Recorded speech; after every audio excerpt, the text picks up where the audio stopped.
Marie. In my English class, I was assigned to discover a project of my interest. I have a long time been interested in climate change and its effects on food security. Now, I have the opportunity to interview Mr. Mariano Jimenez, who is former Secretary of Agriculture and currently leading the technical unit of National Food Security, in charge of public policy and multi-sector coordination of a food security-related projects. Hi, Mariano, thank you for doing this. Thank you. It's a pleasure. Climate change has become an important topic after 3 hurricanes impact the Caribbean at the same time, severely affecting the regions of food supplies. What do you think are the effects of the climate change in our nation? Well, climate change is a phenomenon that is already in the world. There are 5 pillars of food security, which is availability, access, production, consumption, utilization. If any of this is affected by climate change, then you have a stop in the chains of food supply, which leads to food insecurity. That's what is happening as is happening right now with the hurricanes, and in the matter of the drought and the earthquake that is happening in Mexico. So we have to deal with this reality in Honduras and the rest of the world. So, if this is affecting our country, which government authority are responsible for the climate change project? Well, first, the president of Honduras has developed a program that is focused on resolving this problem, especially in the case of the drought. We have the Natural Resources Ministry, the Secretary of Agriculture, the Health and Education Minister, all working towards solving this problem. This project is, this group of people is led by the Secretary of the Government, trying to focus an integral solution for the problem. And as we can see, all the secretaries are involved, right? So how is the government doing, or what is doing for find a solution for the droughts caused by the climate change? Well, we have been working in several areas. One, and I think that the presidential program for harvesting water is one of the projects that we have developed, especially in the dry corridor area. This program tries to focus on resource and funding to develop the ponds and the reservoirs needed for harvesting water. The problem that we've been facing in the last 3 years is that the amount of water that comes as a rain sometimes is less, sometimes double that it is used to. Having no floods or droughts. In the case of San Pedro Sula, last 2 days ago, there was a rain that flooded all the streets. In case of the hurricane that we've seen in the Caribbean, you see Puerto Rico is with food insecurity because they don't have any roads, electricity, or water. So this is what happens when the climate change hits a community. It stops the flow of food, and then the whole community comes to have insecurity. Now, this will happen when we have flood or when you have drought. Of course, floods, when you have a hurricane, is very easy to see because the amount of water is big. The meteorological system tells you there's a lot of water coming. When you have a drought, it's different because the drought you don't see the water. You don't see nothing happening, but the people in their areas are starving because they don't have enough food or enough water to feed their crops. So we know that the climate change is affecting such as foods and in droughts. But for example, when we have droughts, you say that we don't see it. But sometimes we have rain and we have foods. So what does the idea of the reservoirs come from? Well, since ancient times, the human being has been working with reservoirs of water. You see that the ancient Egyptians or the Romans created big aqueducts that still work in Europe. So the idea is how you hold the water that comes from as a form of rain, and you hold that water and then you transport that water to different communities. In the case of the ancient Egyptians and Romans, you have kilometers and kilometers of aqueducts where the water comes from. Now we don't use aqueducts, we use pipes. But it's the same principle. How you transfer water from point A to point B. How you hold water when it rains in a reservoir that holds us water, and then you transport the water to a community, to a place where they don't have enough water. So if we know that these reservoirs, this idea comes from ancient times, how or when did the project start in our country? Okay, 3 years ago in the last 2 years we have had, with the exception of this year, in the last 2 years we have had drought areas in Honduras, mainly in what we call the dry corridor, which is Comayagua, Francisco Morazán, El Paraíso, Yucatán, Lempira, Copan, and areas of Santa Barbara. These areas has enough water. So the idea was, instead of bring food to these people, which is what we normally do, let's try to figure out how we can help them to harvest the water that rains, even if it's a small amount. Harvest and put it in a reservoir, and then use that water to finish the crops. Because sometimes it is not that it's not rain, but the cycle of the rain is not enough for the people to finish and harvest the crops. In other words, if you need 90 days of water, you just have 40 days or 30 days. Then what the idea is that this reservoir hold this water, and then you can finish and put the water that it doesn't come as a rain, put it as an irrigation system, and then finish the crops they need, especially basic grain, which is maize and beans. Okay, so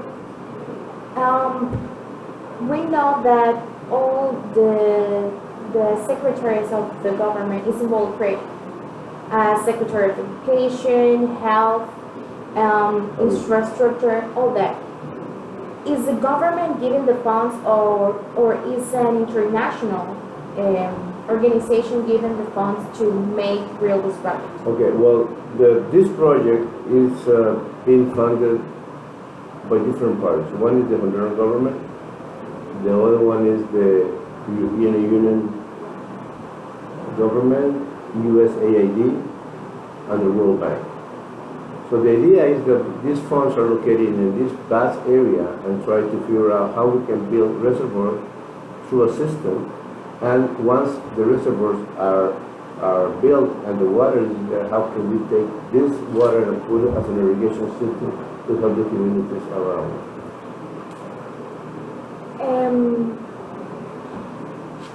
So we know what does it work, but how can you determine where does these lagoons or reservoirs will be built? Okay, first you have to have an analysis, a technical analysis.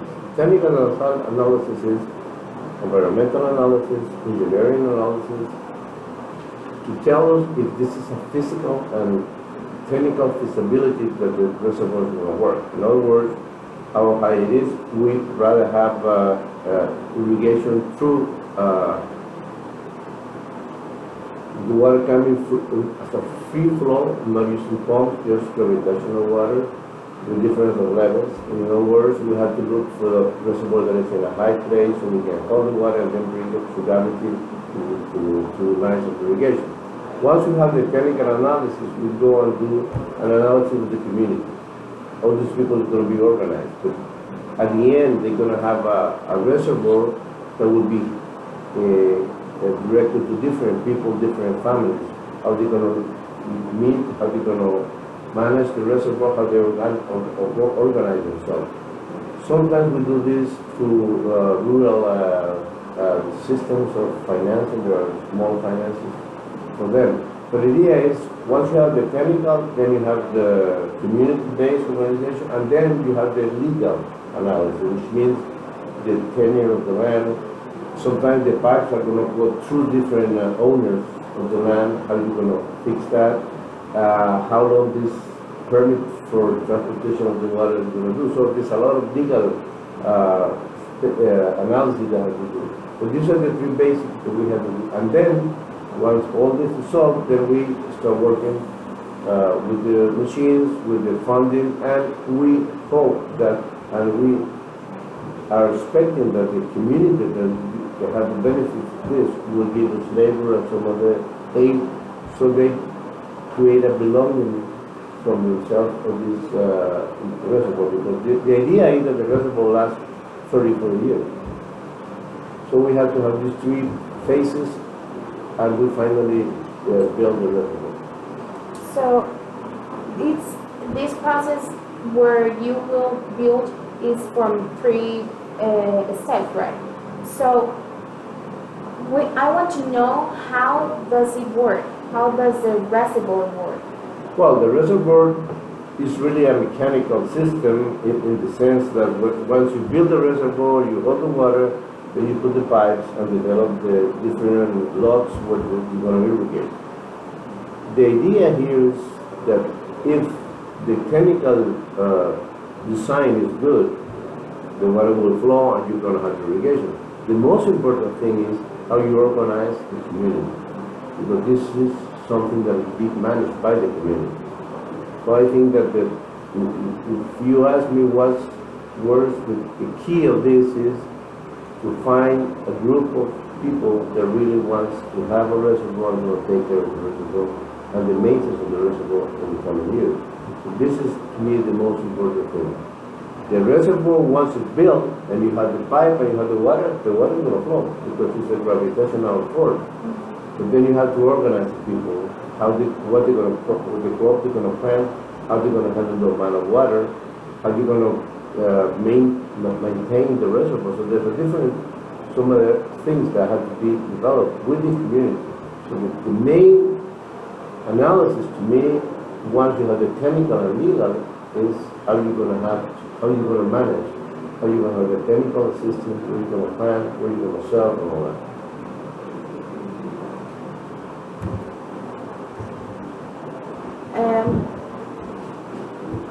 So you're saying me that this project will be built in the dry corridor, right? Yeah. So specifically, where has the project been developed? In what communities? Okay, so far we have built reservoirs in Olancho, we have built reservoirs here very close to the school in Tatumbla, we have built reservoirs in Santa Barbara, in Lempira, in Copan, in different areas, and they are working. The process is being developed since last year.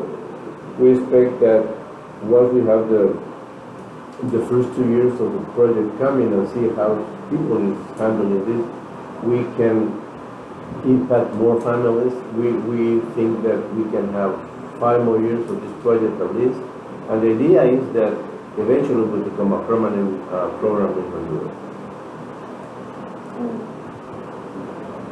So you say that this dry corridor cycle is about some departments of Honduras, right?